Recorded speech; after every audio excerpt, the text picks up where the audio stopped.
I'd like to show you a rather messy part of my garden. Anyway, it is a naturalistic garden and it's not really tidy. It's a section with a lot of climbers growing together. Right now we're looking at two clematis plants. I don't remember the names. I must have planted it a long time ago, planted them rather, and probably they haven't been pruned professionally or properly, but sometimes it's very difficult to decide which section of the plant is still alive and which isn't. So I'm quite spontaneous about it.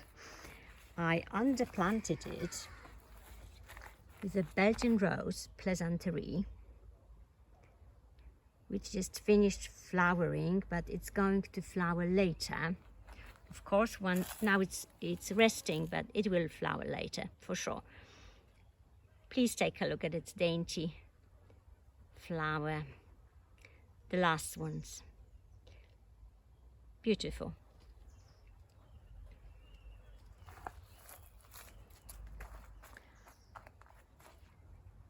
This is my new support. I have put it up recently. Actually, it's a fencing panel. It was pretty cheap and rather sturdy. This rose is completely different. It is a German rose, German climber called Moonlight.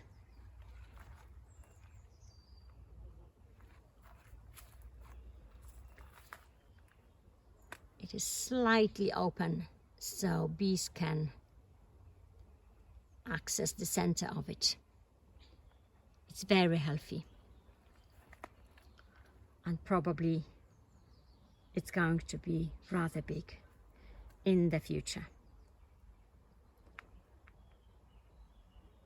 Right, and then my neighbor's garden shed, which is right now completely covered with Boston ivy.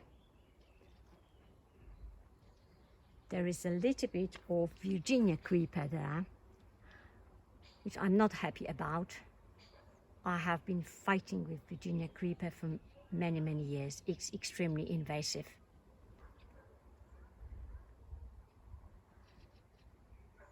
But I like the Boston ivy. I let it grow on the walls of my house as well. And then a climbing hydrangea.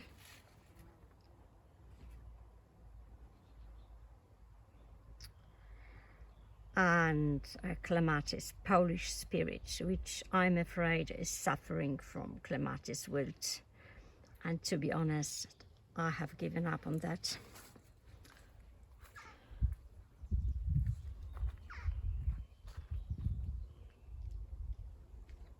And the climbing hydrangea again.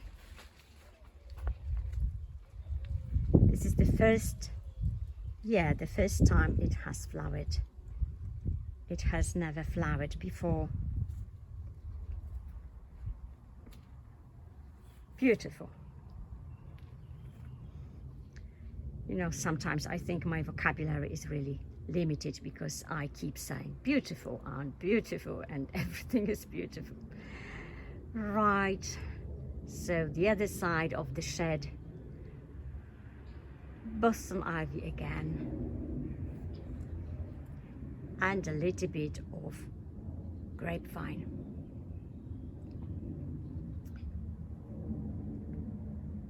At the bottom of the shed, I've got a lot of lamium. This plant is a very good plant for beginners